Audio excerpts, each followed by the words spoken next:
Hello, hello, hello. How are you today? I'm Kelly Lee Sappenfield, and today we're going to talk about, do we have blinders on? Do you have blinders on? And I'll explain that in a minute. But first, hey, it's National Coffee Day. Do you like coffee? I love coffee. Just saying. How do you take your coffee if you like coffee? And I don't know about you, but in the mornings, coffee feeds my soul. I have to have that cup of coffee when I wake up. How about you? Do you need that cup of coffee? I'm Kelly Lee Sappenfield. I'm a fifth generation metaphysician, soul evolution coach, speaker, and author. And I love my coffee, right? We gotta celebrate the good things in life every once in a while. And today's National Coffee Day. So what the better day to celebrate than the fact that, hey, coffee feeds my soul. How about you? Let me know in the comments, right? And say hi and where you're from as you come in. I I have to have a little bit of stevia and a little bit of half and half in my coffee. How about you? I know my mom always drank it just black. I can't do that. I can't do that. Let me tell you, I cannot do that. My grandmother spoiled me. She'd sneak me coffee when I was little, and she'd give me these little old-fashioned coffee cups, And I think there's probably this much coffee, this much cream, and a whole lot of sugar in it, right? But it was our little secret for quite a while. And mom didn't understand why every time I came home from grandma's house, I was so hyped up. I was a kid and I was on coffee and sugar, right? But she spoiled me. So now I don't do sugar anymore. So I have a little bit of half and half and a few drops of stevia. I do the liquid stevia in my coffee, but I have to have my coffee every day. How about you? But today, I really want to talk to you about, do you have blinders on? And what do I mean by that? What do I mean by, do you have blinders on? How many times have you been pre-COVID to an event and everyone looks just like you? Or when you want to study something, you pick up books from authors that look like you, are from your culture, are from your neck of the woods, right? And a lot of times we don't realize it. It's subconscious. We have these subconscious blinders on that, okay, I can't pronounce this author's name from India, so I'm not going to read the book, even though it's in English, about Buddhism, but I want to learn about Buddhism. So I'm going to find an American author to read about it instead of saying, you know what? I want both point of views. I want the American Buddhist point of view, and I want someone that grew up in the culture of Buddhism, maybe from East Asia, or anything else we want to learn about. Do you look to financial advisors that fit a mold in your head of a false paradigm that was put in there by who knows who when you were a kid? Only listen to certain people when it comes to finances. You heard that said maybe 100 times from someone around you when you're a little kid. You don't even know it's in your paradigm. And yet, if you go and you look at all your information about finances, they fit in that mold. So it doesn't matter whether it's spirituality, it's finances, it's your health, it's your friendships, it's your relationships other than friendships, like your significant others and stuff like that. It doesn't matter what part it is, recreation. You know, um, let's say you're interested all of a sudden in learning about cricket. Are you going to maybe get some information from someone in a country that cricket is huge? Or are you going to get information from someone who, for the most part, people don't even know what cricket is around them as a sport? So think about it. Where in life do you have blinders on? Because we really need to take away our blinders. They limit us. They don't serve us. They limit us in our community, in our communication, in our connections. When my husband and I moved back to the United States a year and a half ago, we really wanted a neighborhood that was multicultural. We didn't want, excuse me, a neighborhood of just people that look like us. And it's nothing that there's anything wrong with those type of neighborhoods. But I love being around people of different cultures because you learn from them, you grow with them, you get to sample great food, right, from your neighbors. I don't know about your neighborhood, but we had our first Christmas here last Christmas, and we were exchanging sweets with our neighbors. And I have neighbors from the Middle East. I have African American neighbors. I have Jewish neighbors. I have Christian neighbors. I have Asian neighbors, as far as Eastern Asian neighbors. And I also have Western Asian neighbors, like people from Pakistan and India. There's a family down the street that's Hindu. And so you get, when you submerge yourself in that multicultural paradigm, as opposed to a limiting paradigm, it opens massive doors because you get to explore and learn and grow as a person and as a soul.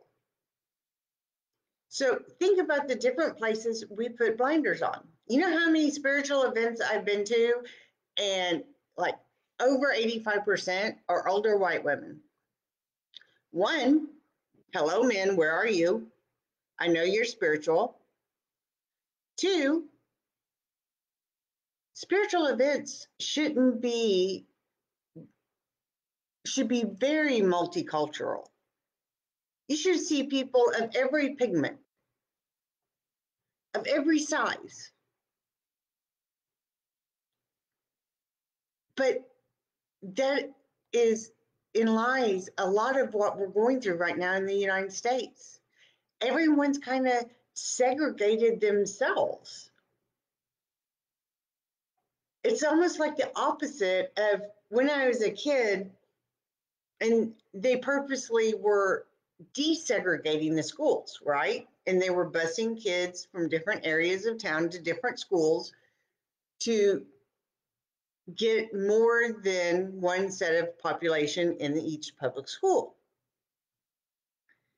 And it's almost like we've turned that around and now we're resegregating ourselves. That doesn't help.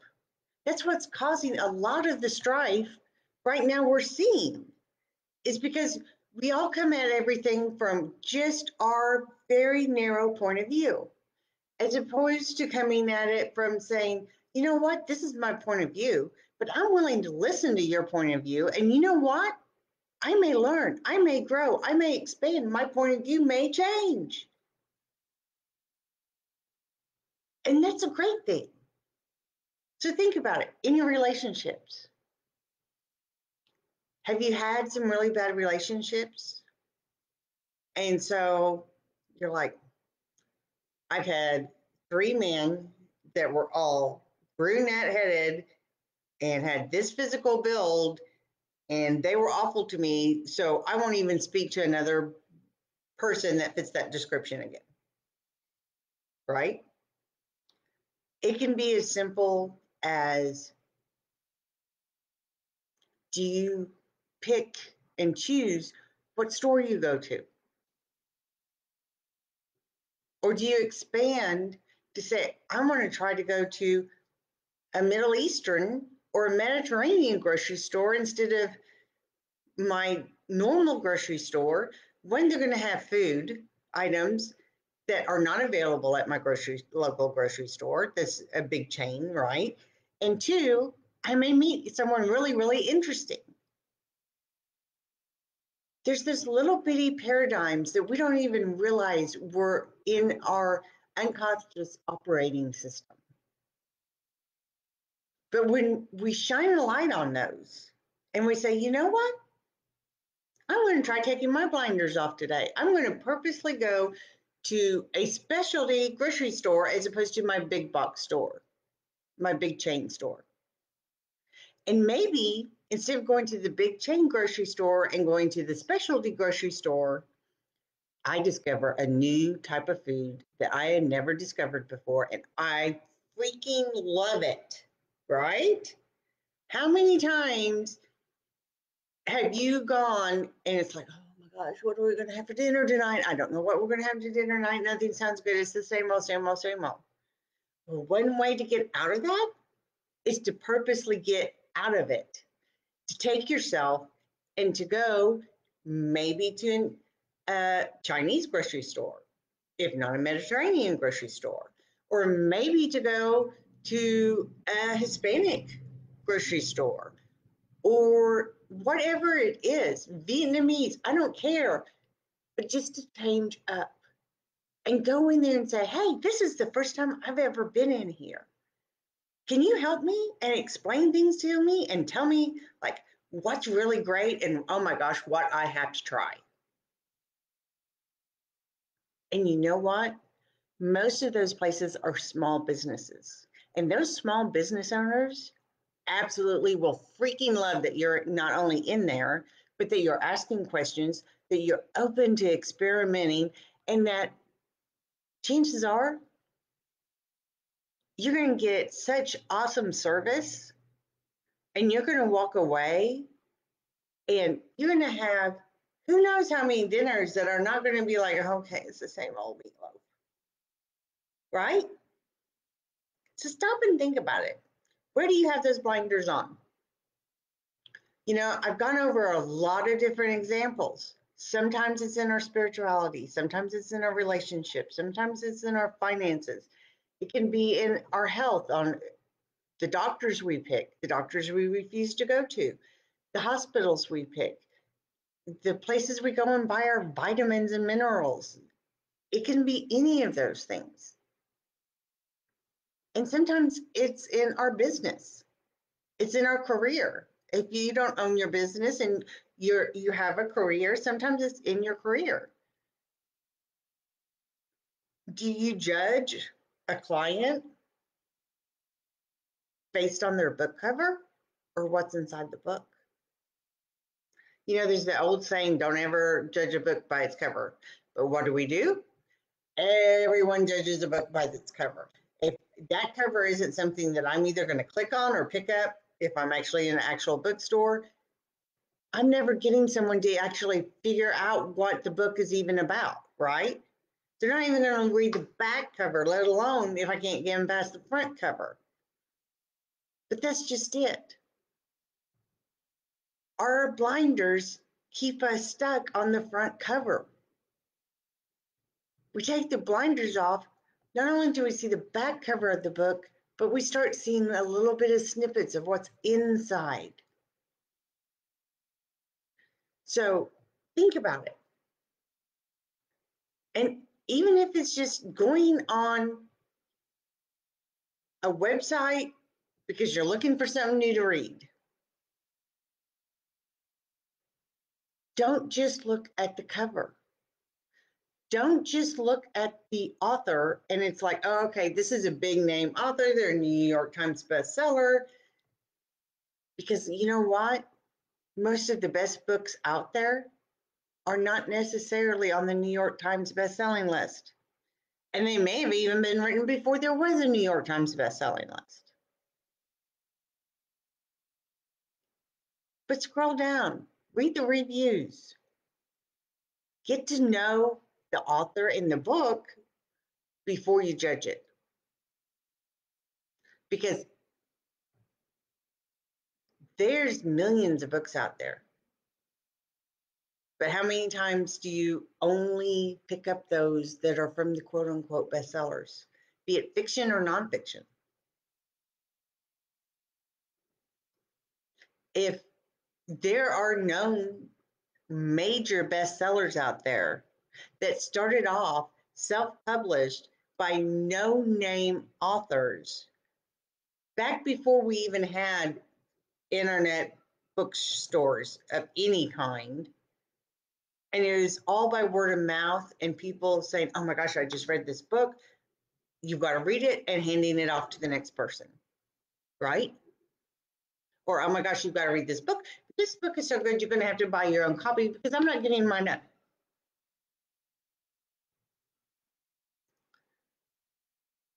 So just think about it. Think about where you have your blinders on.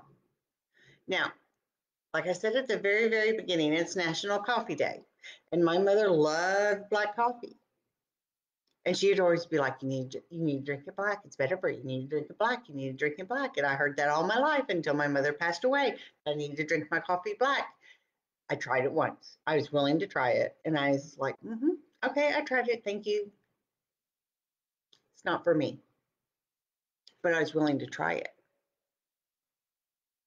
When we lived in Abu Dhabi, I tried all sorts of foods that I had never heard of.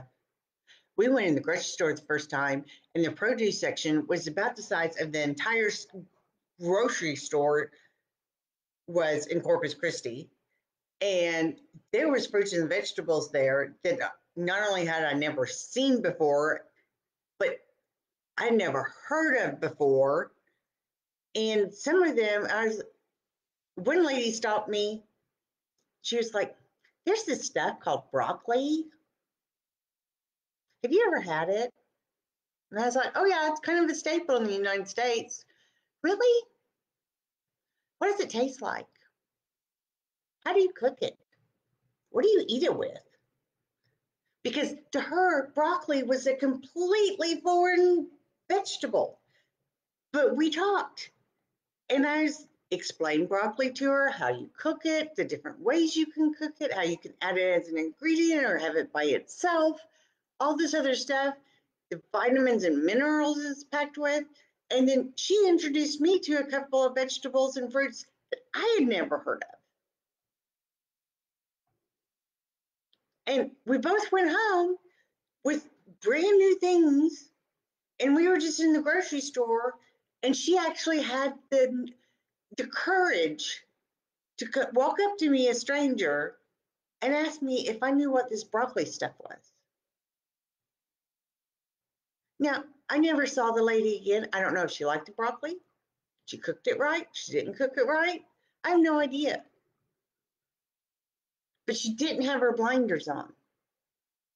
She saw something, it looked interesting, and she wasn't afraid to ask a complete stranger what in the world it was, and then to continue the conversation to expand her boundaries. So really, really think about where you have those blinders on. It's fine.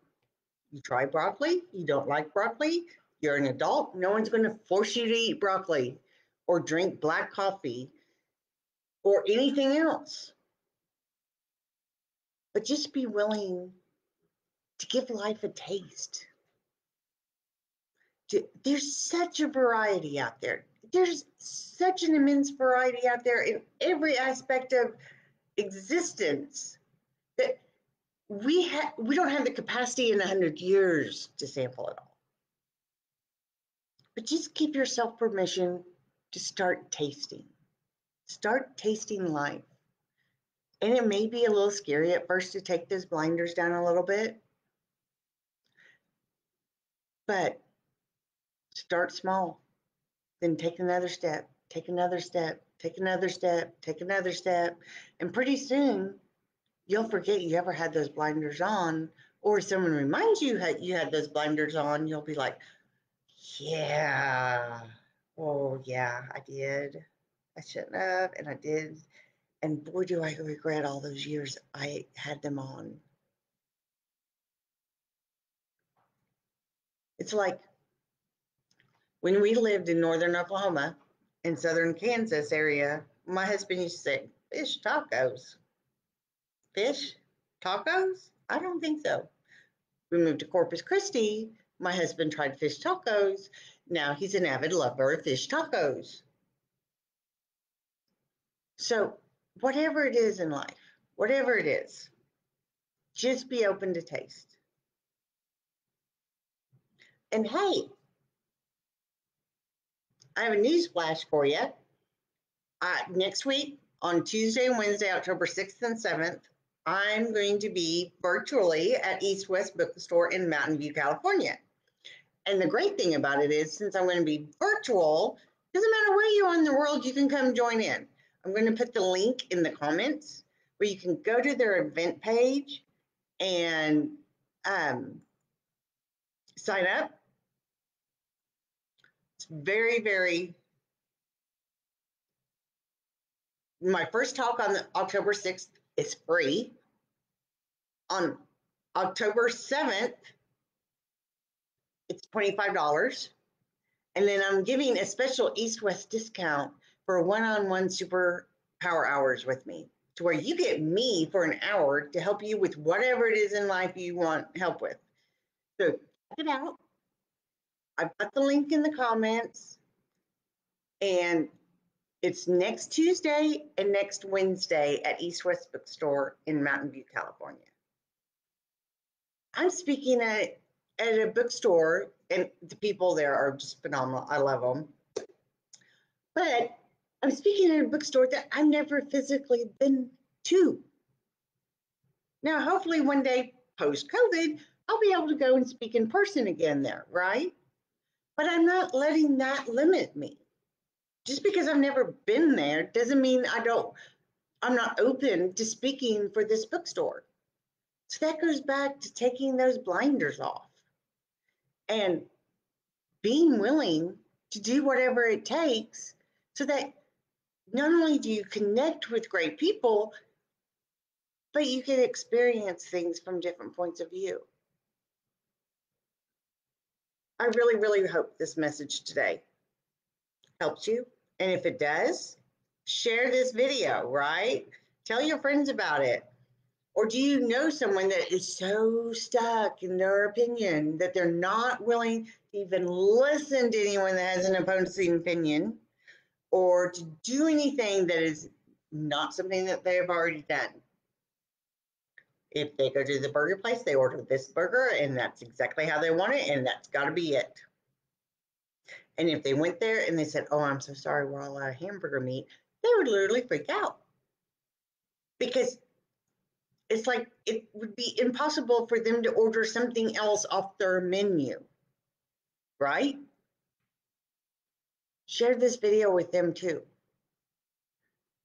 Because life is not that exciting when all you're doing is having the exact same thing day in, day out, day in, day out, day in, and day out. We need variety. We need spice. So grab the spice cabinet of life and start sampling. Okay? And until next time, keep expecting miracles, and I will talk to you later. Have a great night. Bye-bye.